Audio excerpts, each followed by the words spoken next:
Om Shanti. Good morning. 19 मई 2025 की मुरली का सार है, मीठे बच्चे, श्रीमत ही तुमको श्रेष्ठ बनाने वाली है, इसीलिए श्रीमत को भूलो मत।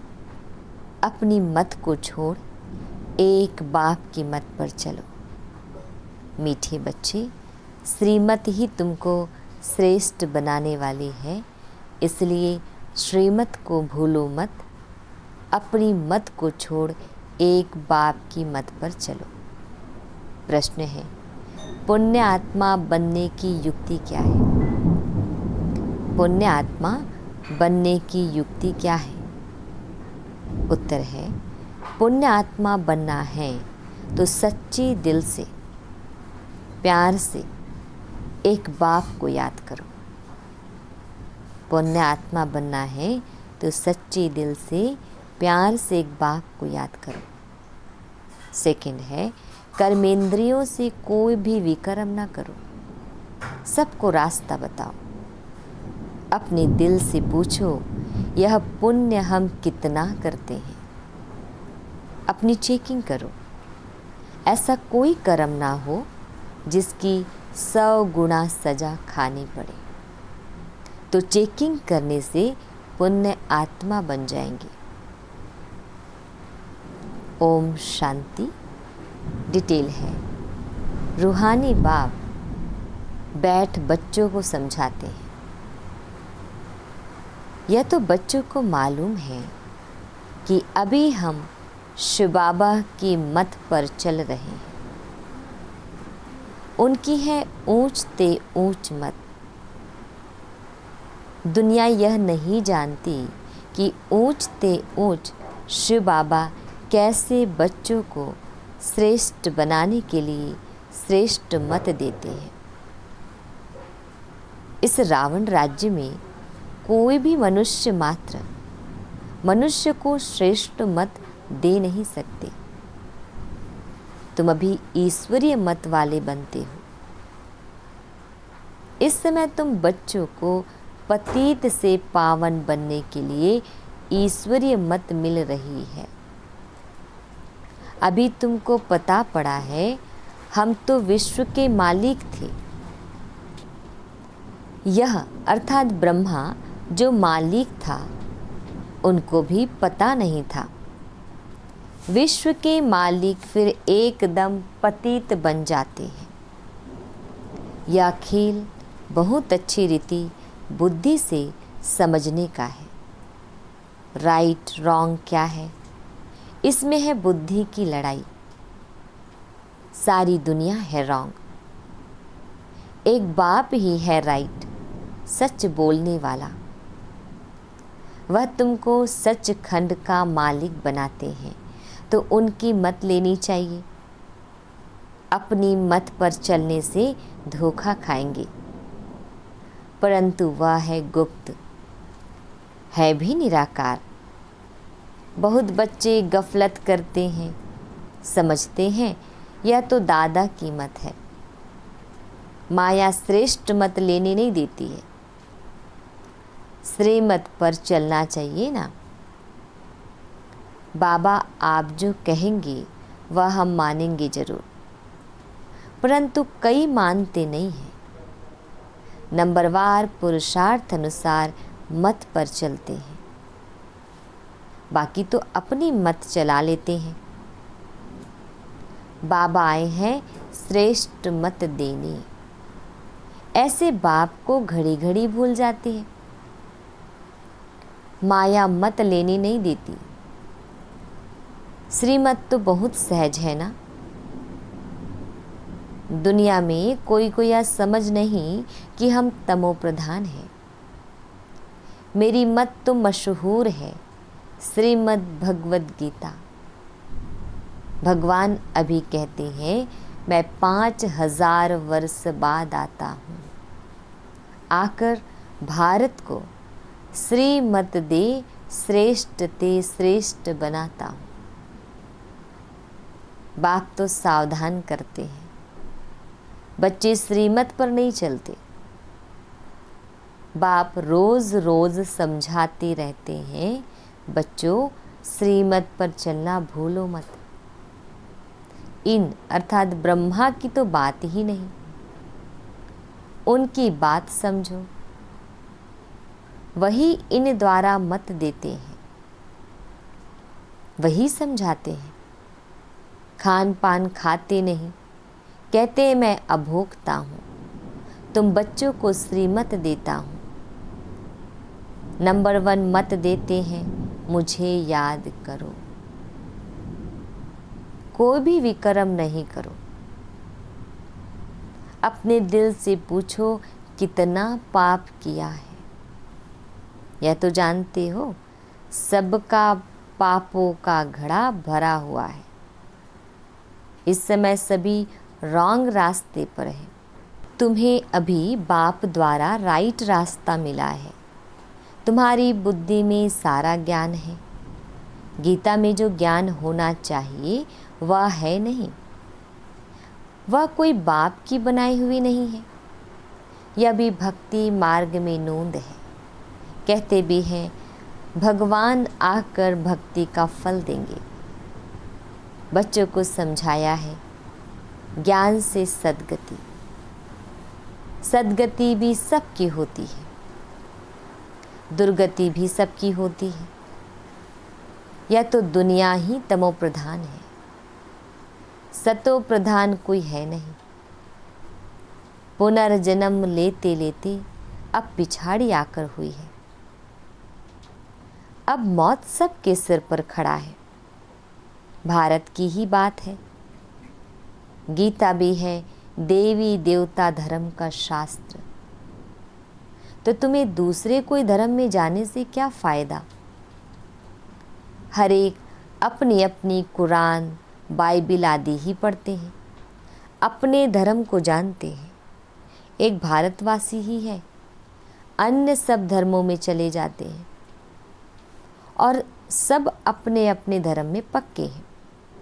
हर एक धर्म वाले की शक्ल आदि अलग है।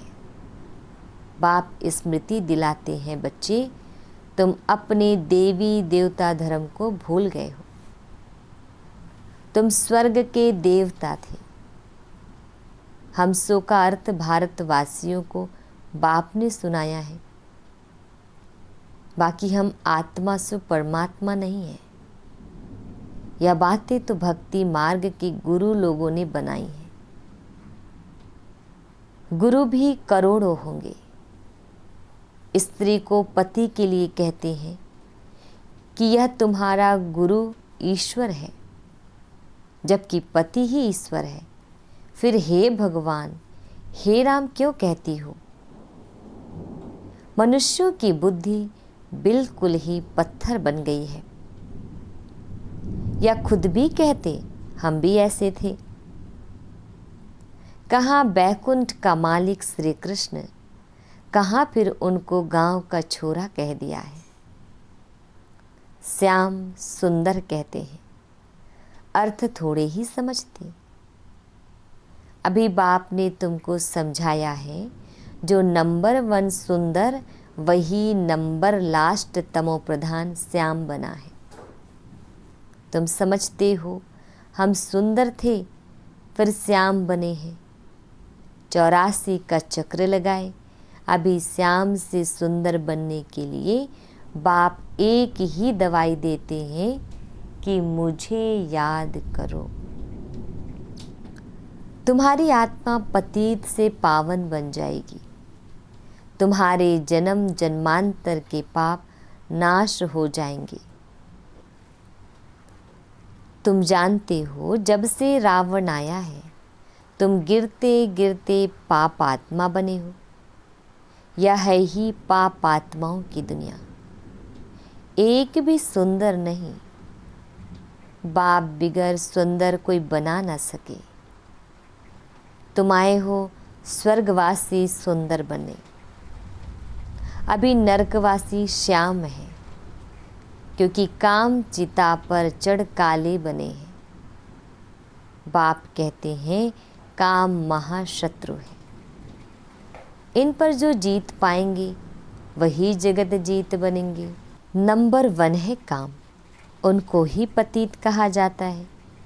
क्रोधी को पतित नहीं कहेंगे, बुलाते भी हैं कि आकर पतित से पावन बनाओ।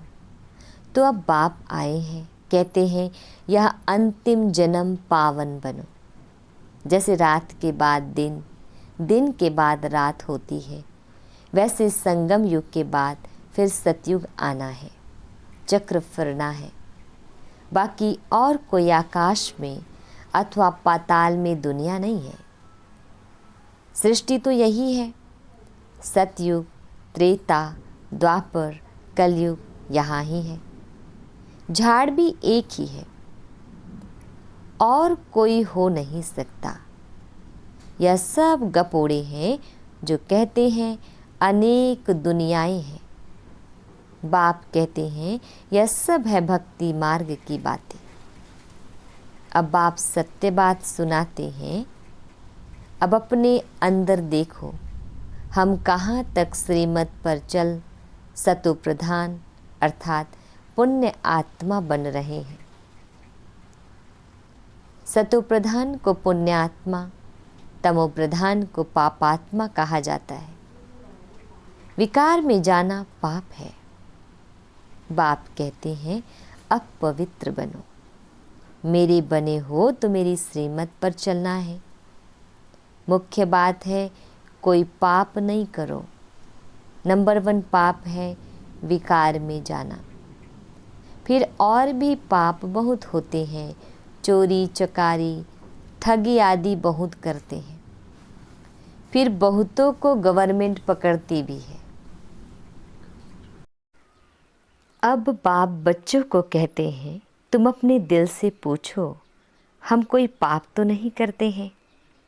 ऐसे मत समझो हमने चोरी की व रिश्वत खाई तो यह बाबा तो जानी जाननहार है, सब जानते हैं।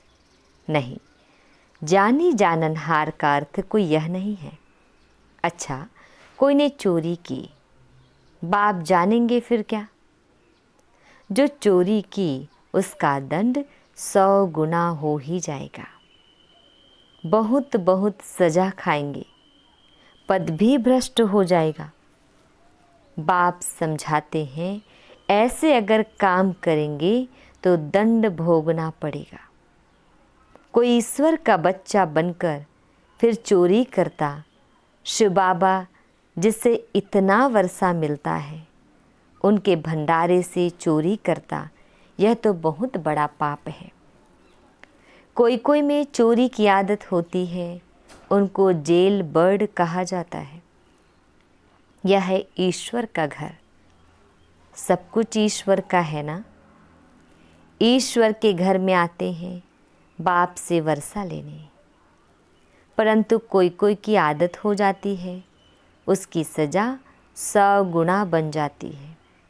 सज़ाएं भी बहुत मिलेगी और फिर जन्म बाय जन्म डर्टी घर में जाए जन्म लेंगे, तो अपना ही नुकसान किया ना।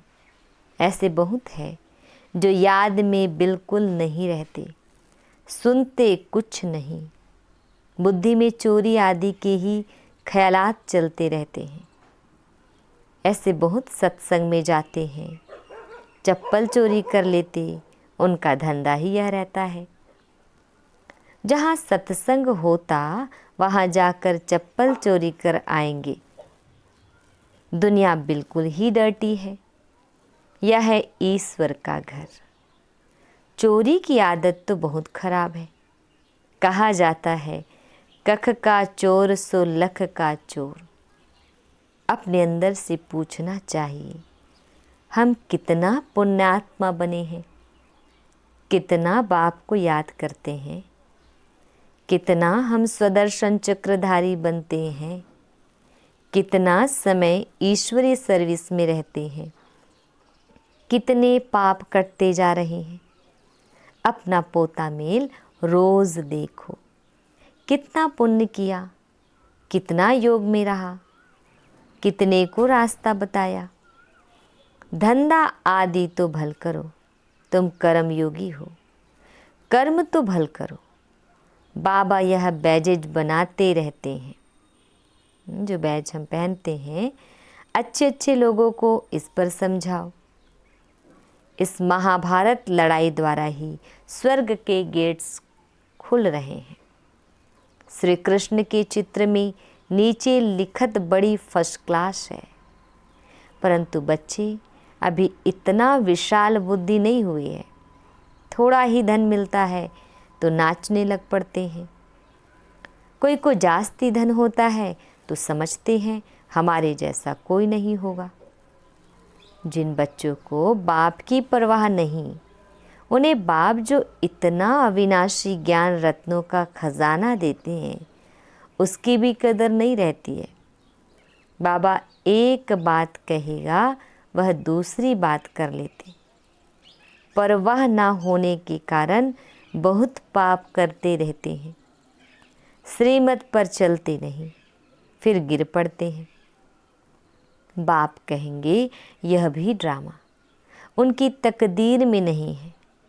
बाबा तो जानते हैं ना, बहुत पाप करते हैं। अगर निश्चय हो कि बाप हमको पढ़ाते हैं तो खुशी रहनी चाहिए। तुम जानते हो हम भविष्य नई दुनिया में प्रिंस प्रिंसेस बनेंगे, तो कितनी खुशी रहनी चाहिए।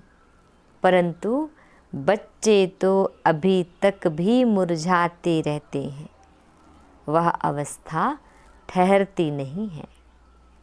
बाबा ने समझाया है, विनाश के लिए रिहर्सल भी होगी, कैलेमिटीज़ भी होगी, भारत को कमज़ोर करते जाएंगे। बाप खुद कहते हैं यह सब होना ही है, नहीं तो विनाश कैसे होगा।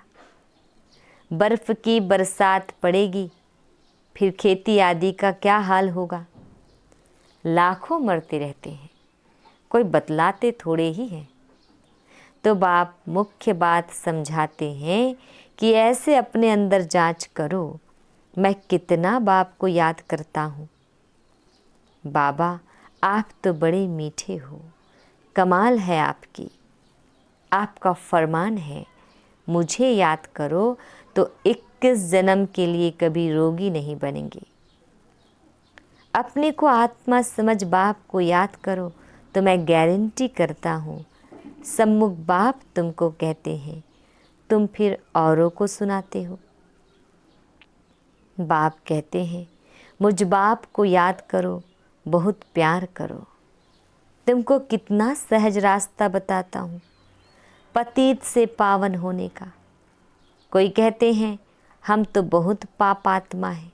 अच्छा, फिर ऐसे पाप नहीं करो, मुझे याद करते रहो तो जन्म जन्मांतर के जो पाप है वह इस याद से भस्म होते जाएंगे। याद की ही मुख्य बात है। इनको कहा जाता है सहज याद। योग अक्षर भी निकाल दो। सन्यासियों के हठ योग तो किस्म किस्म के हैं, अनेक प्रकार से सिखलाते हैं। इस बाबा ने गुरु तो बहुत किए हैं ना। अभी बेहद का बाप कहते हैं इन सब को छोड़ो, इन सब का भी मुझे उद्धार करना है और कोई की ताकत नहीं जो ऐसे कह सके। बाप ने ही कहा है मैं इन साधुओं का भी उद्धार करता हूँ। फिर यह गुरु कैसे बन सकते? तो मूल एक बात बाप समझाते हैं, अपने दिल से पूछो, हम कोई पाप तो नहीं करते हैं, किसको दुख तो नहीं देते हैं, इसमें कोई तकलीफ़ है? अंदर जांच करनी चाहिए, सारे दिन में कितना पाप किया, कितना याद किया। याद से ही पाप भस्म होंगे। कोशिश करनी चाहिए। यह बहुत मेहनत का काम है। ज्ञान देने वाला एक ही बाप है। बाप ही मुक्ति, जीवन मुक्ति का रास्ता बतलाते हैं। अच्छा, मीठे मीठे शिकिल दे बच्चों प्रति माता पिता बाप दादा का याद प्यार और गुड मॉर्निंग। रूहानी बाप की रूहानी बच्चों को नमस्ते। हम रूहानी बच्चों की रूहानी माता पिता बाप दादा जी को याद प्यार, गुड मॉर्निंग और नमस्ते। शुक्रिया मीठे प्यारे बाबा, आपका लाख लाख शुक्रिया। धारणा के लिए मुख्य सार है। फर्स्ट पॉइंट है, बाप जो अविनाशी ज्ञान रत्नों का खजाना देते हैं उसका कदर करना है। बेपरवाह बन पाप कर्म नहीं करने हैं। अगर निश्चय है भगवान हमको पढ़ाते हैं तो अपार खुशी में रहना है। सेकंड पॉइंट है, ईश्वर के घर में कभी चोरी आदि करने का ख्याल ना आए। यह आदत बहुत गंदी है। कहा जाता कख का चोर सो लख का चोर। अपने अंदर से पूछना है हम कितना पुण्य आत्मा बने हैं। वरदान, निर्बल, दिल से कस्त, असमर्थ आत्मा को एक्स्ट्रा बल देने वाली रूहानी रहम दिल भाव। निर्बल, दिल से कस्त, असमर्थ आत्मा को एक्स्ट्रा बल देने वाली रूहानी रहम दिल भाव। डिटेल है, जो रूहानी रहम दिल बच्चे हैं वह महादानी बन बिल्कुल होपलेस केस में होप पैदा कर देते हैं। निर्बल को बलवान बना देते हैं। दान सदा गरीब को, बेसहारे को दिया जाता है। तो जो निर्बल, दिल सिकस्त, असमर्थ प्रजा क्वालिटी की आत्माएं हैं उनके प्रति रूहानी रहम दिल बन महादानी बनो। आपस में एक दूसरे के प्रति महादानी नहीं, वह तो सहयोगी साथी हो, भाई भाई हो, हम शरीक पुरुषार्थी हो। सहयोग दो, दान नहीं। स्लोगन, सदा एक बाप के श्रेष्ठ संग में रहो तो और किसी के संग का रंग प्रभाव नहीं डाल सकता। सदा एक बाप के श्रेष्ठ संग में रहो तो और किसी के संग का रंग प्रभाव नहीं डाल सकता। अव्यक्त इशारे, रूहानी रॉयल्टी और प्यूरिटी की पर्सनालिटी धारण करो। डिटेल है, प्यूरिटी के साथ साथ चेहरे और चलन में रूहानियत की पर्सनालिटी को धारण कर इस ऊंची पर्सनालिटी के रूहानी नशे में रहो। अपनी रूहानी पर्सनालिटी को स्मृति में रख सदा प्रसन्न चित्त रहो तो सब प्रश्न समाप्त हो जाएंगे। अशांत और परेशान आत्माएं आपकी प्रसन्नता की नज़र से प्रसन्न हो जाएगी। अच्छा, ओम शांति।